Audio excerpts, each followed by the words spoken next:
It's a bird. It's a plane. It's a bat. Well, we're about to find out tonight on Midnight Cryptid Club. Hello, everyone, and welcome to the Midnight Cryptid Club. I'm your host, Natalie Rose, your guide to the strange and unusual world of monster sightings. If you're not a member of the club yet, hit that like button for me and be sure to subscribe because we dive into a different monster every Friday at midnight. This week, we are going to be discussing one of the most bizarre monsters in the cryptid canon, the Van Meter Visitor. It's a weird one, not only because of what it is exactly, but also the circumstances surrounding it are so unique that it's hard to believe it could have been anything but a real monster. Our story begins in 1903 in a rural town called Van Meter, just outside of Des Moines, Iowa. Van Meter was established initially as a pioneer town in the later 1800s, and then developed into what was primarily a mining town with a small, quiet population. But everything changed on the early morning of September 29th. 1903. Around 1 a.m., a door-to-door salesman, or implement dealer, U.G. Griffith, was just arriving home from a day of peddling his wares. When he reached his house, he looked up and noticed a light that had never been there before. Fearing burglars, he quickly approached, only to see the light jumping across the street opposite his home. He watched in shock as the phantom light disappeared into the darkness. Strange, but this was only the start.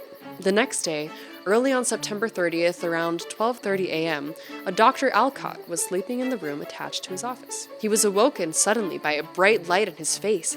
It was said that he immediately grabbed a gun of immense proportions and ran outside the building to confront who or whatever was causing the intense light. Quite a plucky fellow, if you ask me. Braver than I would be. When his eyes adjusted to the outside, he was able to focus on the source of the light. He made out a half-human, half-animal form with bat-like wings. The light was seemingly coming out of a bump on the creature's head. Dr. Alcott fired not one, not two, but 5 shots at the creature, but none seemed to have an effect. With only 1 shot left in his gun, Dr. Alcott ran back into his home and waited for morning. Things from there only got stranger. The next day, on October 1st, a man named Clarence Dunn, who they called Peter for some reason, he worked at the bank as a cashier, and would actually go on to be bank manager, but I digress. Our friend Clarence, Peter, was worried that with all the shenanigans going on around town, robbers would want to come in and break into the bank. So, he took his trusty shotgun down to the bank and settled in to keep watch. Sure enough, around 1 a.m., the sounds of the town's clock went off. But those weren't the only sounds to be heard. Peter heard something that sounded like a garbled gasp or someone getting strangled. This was shortly followed by another incredibly bright light coming straight in through the window. This light subsided slightly and revealed a great form lurking just outside. Peter shouldered his gun and shot right back at the creature, point blank. The light disappeared, and Peter thought he had gotten rid of the visitor for good. However, later that morning, a search party went out, and there was no evidence that he had shot anything. No body, no sign of the injury, nada. The only sign the creature had even been there was a series of large 3-toed tracks. It's said that Peter actually made a plaster cast of one of these tracks, but the casts were never recovered. At this point, the town was hoping whatever strange sightings had taken place were over, but that was not the case.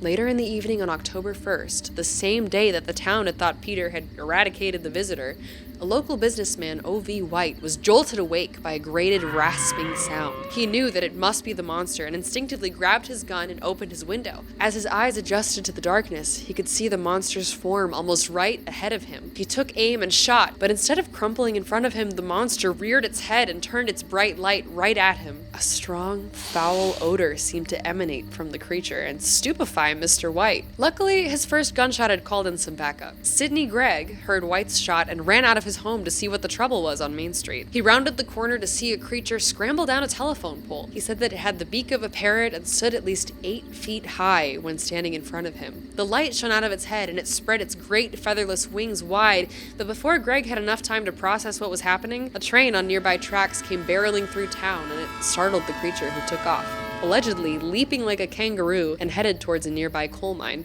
On Friday, October 2nd, the town was in a full frenzy. I mean, you have to remember that these guys who were seeing the monster were all very well-respected people. Bank cashiers, doctors. What could have been written off if it were only seen by one person was much more difficult to dismiss now that there were several witnesses. That night, a thunderstorm rolled into Van Meter. Reports started coming in from the mine at the edge of town. The miners heard noises reported as though Satan and a regiment of imps were coming forth for a battle. As night turned into the early hours of Saturday, October 3rd, J.L. Platt Jr. was drawn towards the mines by some sounds. He and a few brave men armed themselves and were determined to get a glimpse of the creature, once and for all. As they approached, the noises heard just before got louder and louder until suddenly they saw a flash of the monster at the entrance of the mine shaft. The creature took off over them into the night, the bright light from its head lighting up the sky. Shortly after, a smaller one of the same kind followed the larger one into the night, leading the people of Van Meter to believe that they had just found the monster's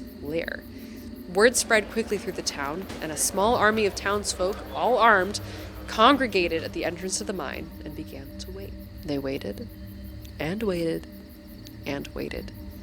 The hours ticked by until the sun began to rise. Just when they thought all was quiet, the two monsters returned, flying down on their bat-like wings, their 8-foot frames in clear view. The men let out a volley of bullets said to have been enough to sink the Spanish fleet. But again, these seemed to have no visible effect on the creatures at all. They merely landed and scuttled into the coal mine, never to be seen again. Reports after this point are a little hazy. It is said that the townsfolk boarded up the mine and never utilized it again after the bizarre events of that week in Van Meter. But that leaves us with the question, what did these people actually see?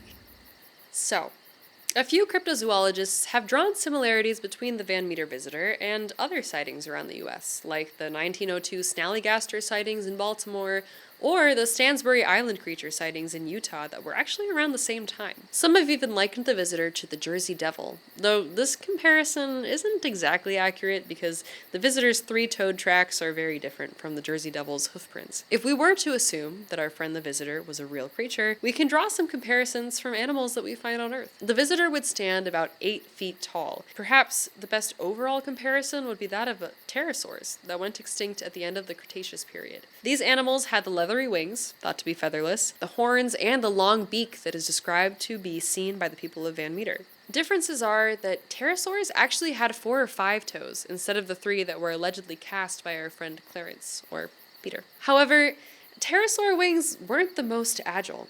They needed a good amount of space to take off, so it's unlikely that their wings would be the same as the visitors. The visitor is described as having the ability to hop from telephone poles and leap around. It's more likely that the visitor had wings similar to a bat's. When it comes to the bright light coming out of the creature's horn, there aren't really great comparisons for something that could shoot out of the creature's head. Some insects, like fireflies, produce chemical reactions that can cause a faint glow, but nothing that would blind a human.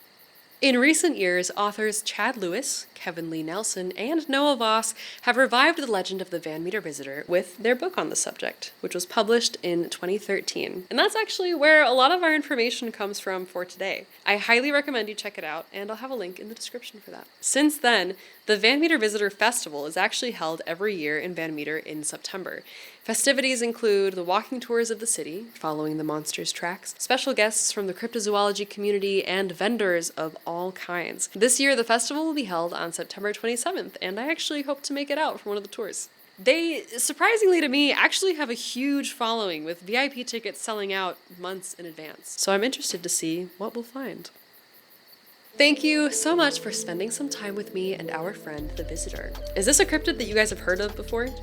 Let me know down below. And let me know if there's a certain cryptid out there that you'd like me to cover. I'm sure it's in my field guide somewhere. Until then, stay curious, stay weird, and keep your flashlight handy. You never know what's out there. What was I even gonna say? We're gonna just slow it down a little bit. Thank you so much.